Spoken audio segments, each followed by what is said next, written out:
서 변호사님, 예. 윤석열 대통령이 지난 주말을 이용해서 1박 2일 동안 영호남을 돌면서 민심잡기 행보를 벌였어요. 최근 야당의 한일 정상회담 공세라든가 후쿠시마 수산물 괴담을 유포하면서 이 지지율이 좀 출렁거렸고, 또 김성환 안보실장의 전격 교체랄까 이런 것이 겹치면서 지난 주말에 나왔던 갤럽 조사에서 30% 턱걸이를 했더라고요. 이런 위기의식이 좀 작용을 한 것으로 봐야 하는가요? 지금 이제 오늘 나온 리얼미터는 이제 하락세가 멈췄어요. 오늘 이제 0.7% 오히려 올랐습니다. 이제 하락세가 이제 거의 멈춘 게 아닌가. 저희가 이제 일본하고요, 미래를 위해서, 국익을 위해서 일본하고 이제 협상할 때부터 어느 정도 약간 이게 지지를 빠질 수 있다.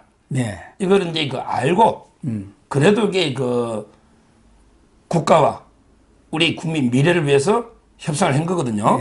따라서 이제 제가 보기에 약간 빠진 게 있지만, 이제 저번 주까지 거의 이제 하락세는 멈췄고요. 앞으로 이제 점차적으로 좀 올라가지 않을까. 옛날에 미국의 팝 가수 마이클 잭슨이요. 마이클 잭슨 있잖아요. 뭐라 했냐면 이게 가짜뉴스 괴담은 100m 단거리 달리기고, 그다음에 팩트나 진실은 마라톤 장거리 달리기다. 이런 데 말을 마이클 잭슨 가수가 했습니다. 가수도 그걸 알아요. 가짜뉴스나 이제 괴담은요, 100m 단거리처럼 빨리 퍼집니다. 그렇죠. 금방 이게, 야, 후쿠시마인데 원전 수를 이게 방출하면 바다에 괴물 물고기가 나오고 기형아 나오고 이런 식으로 이게 북한 간첩 지령에 의해서 가짜뉴스들이 빨리 퍼져요. 근데 진실이나 팩트는요, 옛날에 박근혜 대통령이 그랬잖아요. 시간은 걸리지만 진실은 언젠가 밝혀진다. 이 말은 이제 진실은 시간이 걸려요. 그러니까 이제 윤석열 대통령의 진정성, 이런 이제 그걸 알아주려면 시간이 좀 걸립니다. 그럴 수밖에 없죠.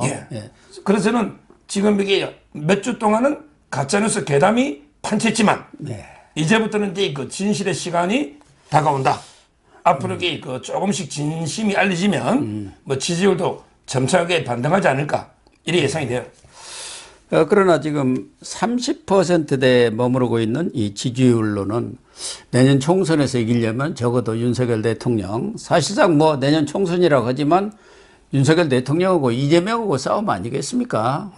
김기현 대표가 거기서 큰 역할을 기대하기는 좀 어려울 것 같고, 그렇다고 한다면은 한 40% 선의 지지율을 가져와야만이 내년 총선에서 이길 수밖에 없는 것 같은데, 그런 차원에서 보면은 최근에 김재원 수석 최고위원회 실언 파문 등 이런 것들이 좀 악재로 작용을 하고 있는 것 같아요. 지지율은 이제 40 넣으면 아주 좋죠. 근데 저는 그건 불가능하다 봅니다. 왜냐하면 이게 30%가 윤석열을 지지한다는 말은 30%를 이렇게 묶고 가는 거죠. 제 주위에는요, 이재명도 싫고, 국민의힘 윤석열도 싫고, 정치 다 싫다. 이런 사람들이 3분의 1이 넘어요. 근데 그 사람들도 투표할 때는 덜 싫은 사람을 찍는 거죠. 예를 들어 이제 윤석열 지지 안 해도 이재명이가 이게 더 미우니까, 더 싫으니까 이제 그냥 어쩔 수 없이 투표하러 가면 그냥 국민의힘 후보 찍는 이런 데 분도 많아요. 따라서 이제 제가 보기에 민주당이나 이재명도 적극 지지하는 사람은 30, 그 정도입니다. 그렇죠. 결국에 그쪽은 그럼 60%가 다 지지합니까? 우리나라 이게 무당파청이나 양쪽 다 이게 지지 안 하는 사람도 상당히 많거든요. 따라서 저는 상당히 30%대 지지율이 아주 이게 비관적인 지지율이 아니다, 이렇게 평가하고, 물론 조금 더 올려서 40이나 50까지 가면 더 좋게야 좋죠. 그렇지만 이제 쉬운 건 아니거든요. 제가 항상 하는 말이, 요즘은 이제 광개토 대왕이나 세종대왕이 와도 저는 만점이 40이다. 이렇게 보고요. 한 30 후반 정도만 안정적으로 관리돼도 충분히 총선 해볼 만하다 봅니다. 지금 여론조사를 보면은 무당파랄까? 이 당도 저 당도 싫다는 사람이 한 30% 가까이 나옵니다. 그러나 이제 총선이 가까워오고 아마 연말이나 내년 초에 들어가면은 아마 선택들을 할 텐데 이제 가장 중요한 것은 역시 이제 중도층이라든가 또 수도권 민심을 누가 잡느냐에 달려 있는 거 아니겠습니까? 그런 부분을 어떻게 흡인하느냐. 이게 이제 윤석열 대통령이라든가 국민의힘이 가장 역점을 두어야 할 사항이고 특히 최근에 이른바 2030이랄까 MZ 세대들이 좀 많이 빠져나가는 경향이 있어요. 이런 부분에 대해서도 최근에 뭐 1,000원 그 대학생들 아침밥 주는 거 1,000원짜리 뭐 이런 이 식단도 만들면서 접근을 하는데 아무래도 2030 이쪽에 대한 그 배려가 좀 더 많이 이루어져야 하지 않겠나 그런 생각도 듭니다. 지금 이제 그 이재명이 이게 막 사법 리스크에 허우적대고 이재명이 이게 그 헤매고 있는데 예. 지금 이게 민주당 지지율이 조금씩 떠면서 어떤 거는 보면 이게 국민의힘하고 엎치락뒤치락하다가 앞서는 것도 많아요. 예. 그런 게 왜 그러냐? 그런 게 우리가 볼 때는 말도 안 되는 법인데 민주당 지지자들이 볼 때는 이게 싸운단 말이에요. 예. 그러니까 이제 지지율이 반등하는 거예요. 예를 들어 이게 대법원장 인사권을 이게 윤석열이 임명 못하도록 박탈해. 예. 헌재 소장도 이게 박탈해. 또는 이게 조약 체결권도 없애버리고 또 이게 우리 국회가 다 해. 네. 또는 이게 김건희 여사나 사촌인의 사면도 못하게 사면권도 뺏어버려. 이런 게 말도 안 되는 법안을 막 만들잖아요. 예. 근데 우리가 볼 때는 이게 황당하고 말도 안 되는 위헌적인 법인데 민주당 지지자들은 열광하는 거죠. 이러니까 이게 지지율이 조금 떠잖아요. 예. 지금 이게 윤석열 대통령이 최근 참모한테 뭐라 했냐? 이게 중요합니다. 윤석열 대통령이 얼마나 답답하면 최근에 측근 참모들에게 국민을 위해 싸울 때는 싸워야 한다. 맞아요. 싸워야 합니다. 이 말은 이게 오죽하면 이게 대통령이 보통 뭐 협치가 어떠고 포용 통합 이러잖아. 예. 근데 윤 대통령이 얼마나 답답하면 국민을 위해 싸울 때는 싸워야 한다. 그러면서 이게 기득권 혁파 그리고 이제 3대 개혁 있잖아요. 예. 3대 개혁 노동, 교육, 연금 이런 데 완성을 위해서는 적극적이고 진취적으로 싸워야 된다. 이걸 이게 강조한 거예요. 예. 지금 이게 제대로 싸울 줄 아는 사람이 한동훈 장관, 그다음에 원희룡 장관 정도 외에 누가 싸우고 있습니까? 박민식 처장. 제가 보기에 3인의 트로이카, 한동훈 장관, 원희룡 장관, 그다음에 박민식 처장. 이분들이 제대로 싸우고 있는 거예요. 나머지는 이게 눈치만 보고 가만히 뭐 온시성의 하초처럼 일을 안 해요. 일을 안 하는. 이게 저는 심각한 문제다. 국민의힘 의원들이 제대로 싸울 줄을 몰라요. 제대로 이게 싸워 국회에서 이게 입법을 막아야 될 걸 자꾸 이게 무기력하게 무너지니까 대통령한테까지 거부권 행사해라 이런 식으로 부담을 주는 따라서 저는 국민의힘이 정말 이게 정신 바짝 차려야 된다는 거예요. 아무래도 정부 장관들은 정부 일을 하다 보면은 여야 간에 좀 균형을 맞춰야 할 그런 일들이 많이 있지 않습니까? 그러니까 장관이 전면에 나서서 야당과 싸우기는 좀 힘들거든요, 현실적으로. 그러면은 말씀하신 대로 국민의힘이 제대로 싸워줘야 하는데 국민의힘은 지금 보이지를 않지 않습니까? 그게 제일 문제. 오늘부터도 지금 국회에서 본회의 대정부 질문이 시작되고 있는데 뭐 장관들도 나와서 잘 대응을 하고 또 적극적으로 민주당의 그런 가짜뉴스라든가 이런 부분에 대해서 대응을 해야겠지만 국민의힘이 제대로 대응을 하고 또 제대로 국회에서 질문도 하고 그렇게 해야 하는데 그런 부분이 지금 제일 부족한 게 가장 아쉽고 안타까운 일 아닌가 그런 생각이 들어요. 근데 그 장관들도요. 한동훈 장관 보세요. 지금 이게 김의겸이 완전 묵삽을 내버렸잖아요. 그렇죠. 아니 의원님이 부동산 업계 현황에 대해서 제일 잘 알고 있지 않습니까? 손을 부들부들 떨었잖아요. 부동산 업계 현황을 제일 잘 알고 있지 않습니까? 예. 이런 식으로 이 김의겸이를 박살 내버리잖아. 김남국, 최강욱, 김용민 예. 이렇게 싸우잖아요. 원희룡 장관도 이제 노조나 화물연대나 제대로 이게 싸우거든요. 박민식 처장도 이게 그 요즘 이제 부로 성격한다잖아요. 예. 제대로 이제 그 하고 있단 말이에요. 옛날에 그 김원웅 광복회장 지금 죽었지만 예. 얼마나 이게 광복회가 좌편향 됐습니까? 제대로 이게 그 보훈 정책을 펴고 있잖아요. 근데 나머지 장관들 어디 갔냐 말이야. 안 보인단 말이에요. 그것도 이게 문제고 국민의힘은 더 문제죠. 그래서 이제 윤석열 대통령이 또 뭐랬냐 이렇게 또 말했습니다. 국민을 약탈하는 이권 카르텔과 일점 불사의 각오로 싸워야 그것이 국민을 위한 길이다. 국민을 약탈하는 이권 카르텔들. 지금 이게 노조부터 민노총 보십시오. 완전히 뭐 약탈하고 있잖아요. 민노총이 군데군데. 그외에도 이게 뭐 정교조부터 지금 이게 좌파단체가 한두 개입니까? 그리고 이게 박원순 뭐 이번에 뭐 민주열산능으로 옮긴다고? 박원순이가 몰래 이장을 해버렸대요. 아니 도둑 이장을 하지 성추행 몇 년 하다가 이게 자살한 사람이 민주열사면 우리나라에 민주열사 아닌 사람 누가 있냐 말이야. 이런 게 박원순이가 좌파단체한테 돈 준 뿌린 돈이 얼마냐 말이에요. 예. 이게 다 국민의 혈세 아닙니까? 지금 이제 뭐 이태원 참사 조사한다고? 이게 말이 돼요? 세월호 9번 이게 위원회 하면서 9번 동안 이게 그 돈을 수천억 다 하면 때려가지고 이게 새로 밝힌 게 뭐가 있냐 말이에요. 전부 자기들끼리 연봉 1억 5천 2억 전부 이게 나누는 거 아닙니까? 이 좌파들이 기생충들이 세월호에서 다 울가무니까 이제 이태원 위원회 만들어서 또 이게 또 울가묵자 이게 국민을 약탈하는 이런 게 이권 카르텔입니다. 이런 자들과 이제 그 일점 불사의 각오로 싸워야 된다. 임전무태의 각오로 싸워야 된다. 이게 윤석열 대통령 주문 아닙니까? 저는 국민의힘이 정말 이제 지금까지 너무 웰빙이야. 가만히 있으면 이게 이재명이만 믿고 있어.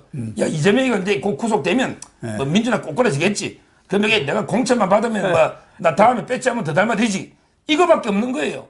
너무 이게 이재명만 믿고 무산일로 이게 그 공천에만 목을 매는 이게 바로 국민의힘의 현실이다. 이래 봅니다. 그래서 국민의힘이 정말 정신을 좀 차려야겠다. 그런 결론을 내리고 싶고요. 이번 그 윤석열 대통령의 영호남 방문에서 상당히 관심을 끈 것은 그 삼성 라이온즈 홍부장에서 시구를 했는데 아주 돌직구 시구를 했다고 이렇게 극찬을 하고 있고 서문시장이 아마 100주년 행사를 한 모양이에요. 서문시장 생긴 지가 100년이 된 모양입니다. 그 500m 거리를 이렇게 걸으면서 시장 상인들도 뭐 구름 인파들하고 악수를 많이 한 모양인데 윤석열 대통령도 길을 많이 받는 것 같다. 가슴 벅차다. 초심을 다시 새기겠다 하면서 보수 성지에 가서 다시 한번 이 새로운 마음으로 이렇게 국정을 끌어가겠다는 그런 다짐을 한 것 같습니다. 그것도 상당히 국민들한테는 특히 이제 보수 쪽 이 사람들한테는 뭐 감동을 좀 주는 일이 아닌가 하는 생각도 들어요. 특히 이 삼성 라이온즈 홍구장에서 시구한 것은 또 MZ 세대들이 지금 워낙 젊은 세대들은 야구를 좋아하지 않습니까? 그 사람들을 또 겨냥한 그런 이벤트가 아닌가 하는 생각도 들고요. 먼저 이제 그 서문시장부터 보면요. 서문시장은 이제 제가 초등학교 4학년 때 대구 있었거든요. 예. 항상 이제 그 생선이나 뭐 음식이 있잖아요. 장 볼 때는 이제 그 칠성시장을 가고요. 예. 그 다음에 이거 신발이나 저 옷을 살 때 있잖아요. 예. 이때는 이제 그 서문시장을 갔습니다. 저 어릴 때부터 이 서문시장의 어머니 따라 많이 간 게 제가 대구니까 고향이 그 기억이 나고요. 아마 이제 서문시장에 6번 갔어요. 후보부터 이제 시작하면 6번. 당선되고도 이제 4번 갔고요. 가서 이제 뭐랬냐. 국정의 방향과 목표가 오직 국민이라는 초심을 되새기겠다. 기득권 세력이 아니라 열심히 땀 흘리는 국민이 잘 살아야 된다. 그러기 위해서는 자유민주주의, 시장경제, 법치가 제대로 작동이 된다. 아주 저는 이제 그 구구절절 옳은 메시지를 냈고요. 그렇습니다. 그러면서 왜 정치를 시작했고 왜 대통령이 되었는지 누구를 위해서 무엇을 위해서 일해야 하는지 가슴 벅차게 느낀다. 그래서 다시 대한민국 새로운 국민의 나라를 만들기 위해서 발이 닳도록 뛰겠다. 이렇게 했거든요. 뛰고 또 뛰겠다. 그랬어요. 저는 뭐 어떤 분은 뭐 대구 서문시장만 계속 가느냐. 뭐 심평 교수처럼 이렇게 비판하는 분도 있지만 아니 뭐 100주년 기념이고요. 하면 갈 수도 있죠. 또 이제 힘들 때는 지휘청이 있는 데 가서 기운도 좀 받아오는 겁니다. 옛날에 김대중 대통령은 선거 이전에 목포 가서 이게 목포에 눈물 담으시 부르고 그렇게 길을 받아오는 거예요. 예, 그렇죠. YS도 이게 처음에 부산역 가서 또 이제 뭐 자갈치시장이나 길을 받아오는 거죠. 그럼요. 이게 뭐가 나쁘냐 말이에요. 저는 뭐 서문시장 갔다 온 거는 상당히 뭐 긍정적으로 평가해야 된다. 다시 한번 이게 초심을 되새기는 이렇게 보고요. 예. 그다음에 두 번째 그 야구 있잖아요. 예.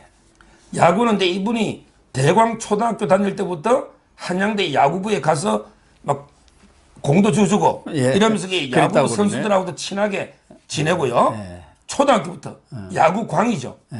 그리고 이제 그 충암고 야구 명문 나왔죠. 예. 그다음에 서울법대 야구단에서 선수로 예. 뛰기도 했고요. 예. 야구는 이제 그 뭐 상당히 광입니다.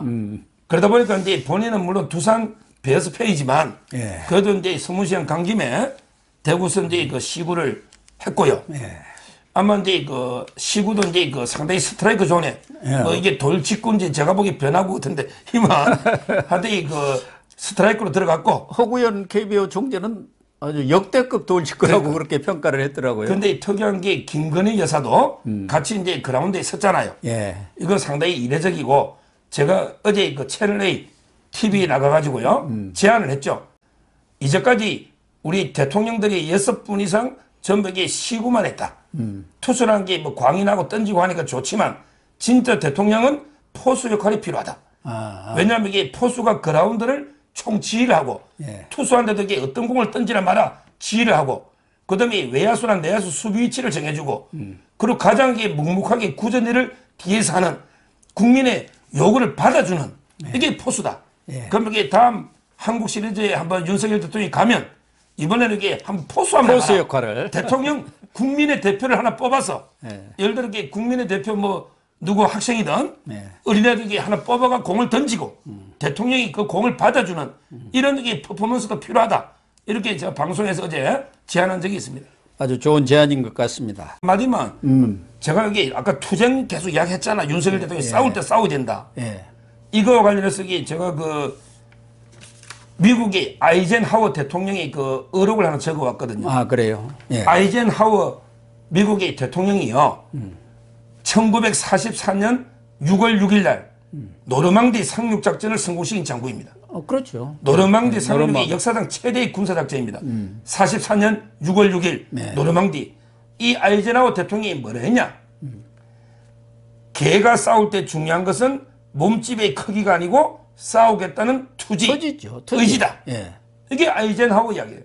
개가 싸울 때 이게 몸집만 크다고 이기는 게 아니에요. 투지가 있어야 됩니다. 예. 이 말은 저는 국회가 싸울 때요 숫자로 싸우는 게 아닙니다. 민주당은 이게 뭐 170석이고 우리는 110석 얼마 안 되는데 이게 어떻게 싸우느냐 그게 아니에요. 예. 싸우겠다는 게 투지 의지가 있어야 싸우는 거지 숫자가 싸우는 게 아닙니다. 예. 어차피 이게 투지가 있고 싸우면 국민이 그 뒤에 있는 거예요. 국민이 안 싸우니까 국민의 지지가 없는 거예요. 따라서는 자꾸 이게 국민의힘이 숫자 타령하지 말고 제대로 이게 싸우라 이 말씀 드립니다. 그렇습니다.